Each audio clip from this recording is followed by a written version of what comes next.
할렐루야. 사랑하는 대강의 가족 여러분, 오늘 하루도 하나님의 말씀과 동행하는 삶이 되길 소망합니다. 오늘 함께 나눌 하나님의 말씀은 요한복음 21장 18절에서 25절 말씀입니다.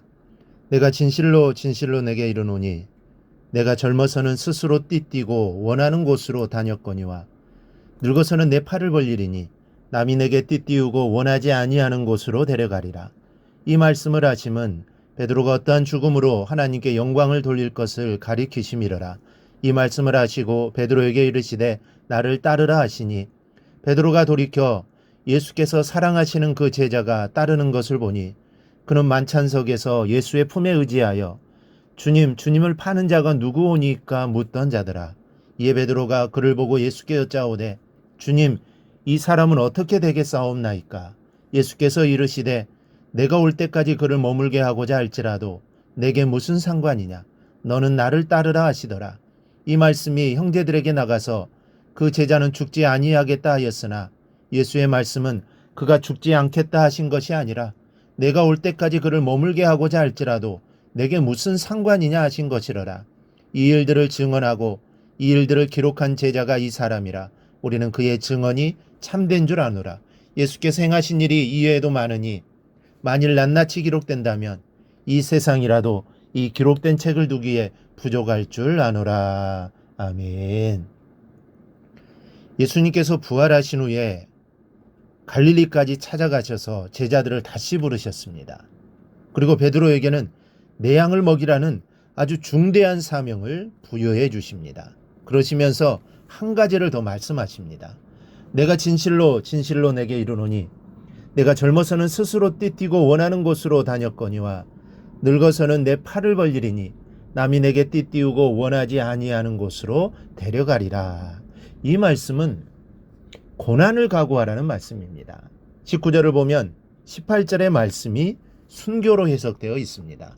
이 말씀을 하심은 베드로가 어떠한 죽음으로 하나님께 영광을 돌릴 것을 가리키심이러라. 주님은 베드로가 순교함으로 영광을 나타낼 것을 예고해 주신 것입니다. 우리가 이 세상에서 증인으로 살기 위해서는 순교자의 정신과 마음가짐이 있어야 합니다. 이 증인으로 번역된 헬라어 마르티시는 순교자의 의미도 함께 가지고 있습니다. 이를 통해 알 수 있는 것은 증인이 된다는 것이 쉽지 않음을 우리가 알 수 있습니다. 베드로가 바로 이러한 삶을 살게 될 거라고 말씀하십니다. 그리고는 나를 따르라고 말씀하셨습니다. 베드로는 주님의 말씀대로 로마에서 순교를 당했습니다. 전설에 의하면 십자가에서 거꾸로 매달려 순교했다고 합니다. 그런데 베드로가 요한에 대해서 궁금해하며 예수님께 질문을 합니다. 주여, 이 사람은 어떻게 되겠사옵나이까? 이때 예수님은 무한할 정도로 딱 잘라서 말씀하십니다. 예수께서 이르시되 내가 올 때까지 그를 머물게 하고자 할지라도 내게 무슨 상관이냐? 너는 나를 따르라 하시더라. 내가 다시 재림할 때까지 둘지라도 너와 무슨 상관이 있느냐는 것입니다. 너는 다른 것에 신경 쓰지 말고 네가 할 일에 충성하면 된다는 말씀입니다. 이 사람 저 사람 신경 쓸 것 없고 다만 나를 따라오면 된다는 것입니다. 현대인의 특징 중에 하나가 남의 일에 간섭을 하는 것입니다.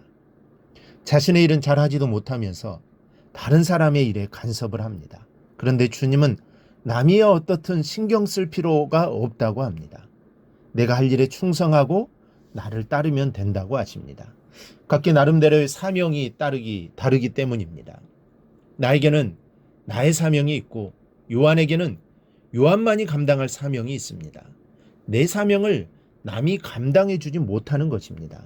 예수님의 제자들이 모두 순교를 당했지만 한 사람만은 순교를 당하지 않았습니다. 바로 사도 요한입니다. 요한은 펄펄 끓는 기름 가마솥에서도 죽지 않았다고 합니다. 요한계시록을 집필하여 성경에 남겨야 할 사명이 있었기 때문입니다. 그는 반모섬에 유배되어 평생 동안 고역을 치르며 살았다고 합니다. 순교의 영광이 큰 것이기도 하지만 어떤 이는 순교함으로 영광을 나타내는가 하면 요한 같은 사도는 비록 순교를 당하지 않았을지라도 순교에 버금가는 고통과 고난을 받으며 생을 살았음을 우리는 기억해야 합니다. 이것은 사람마다 저마다의 사명이 다 다르기 때문입니다. 어떤 사람은 성가대원으로서 영광을 돌립니다. 어떤 이는 교사로서 충성을 다합니다. 그리고 어떤 이는 집사로, 권사로, 장로로서 또 성도로서 각자의 사명을 부여받았습니다. 우리가 기억해야 할 것은 신경 쓰지 말고 나를 따르라는 이 주님의 말씀입니다. 우리는 앞만 보고 걸어가야 할 사람들입니다. 저 사람은 어떻게 하나? 저 사람은 뭘 하나? 이런저런 신경 쓰지 말고 묵묵히 내가 해야 할 일을 찾으며 하면 되는 것입니다. 내가 다른 이의 사명을 대신해 줄 수 없고 남이 나의 사명을 대신해 줄 수 없기 때문입니다. 다만 내가 할 일을 남에게 미루지 말고 최선을 다해서 충성하면 되는 것입니다. 이 말씀에서 우리 모두에게는 하나님이 맡기신 각각의 분량이 있다는 점입니다. 믿음의 분량 혹은 은사나 직분을 하나님 우리 각 사람에게 주셨습니다. 이 달란트 비유에서도 볼 수 있듯이 이것을 받지 않은 사람은 아무도 없습니다. 분량의 차이는 있어도 우리 모두가 이것을 받았습니다. 그러므로 각자에게 주신 것에 최선을 다하는 삶을 살아야 합니다. 다른 사람은 몇 명을 전도할 것인가에도 우리가 관심을 가질 필요도 없습니다. 한 번 전도해서 교회에 나오는 사람이 있는가 하면 40년 전도해서 교회에 나오는 사람이 있는 것만큼 나 나름대로 최선을 다해 전도에 힘을 기울이면 되는 것입니다. 오늘 주님의 말씀 가운데 두 가지를 기억하십시다.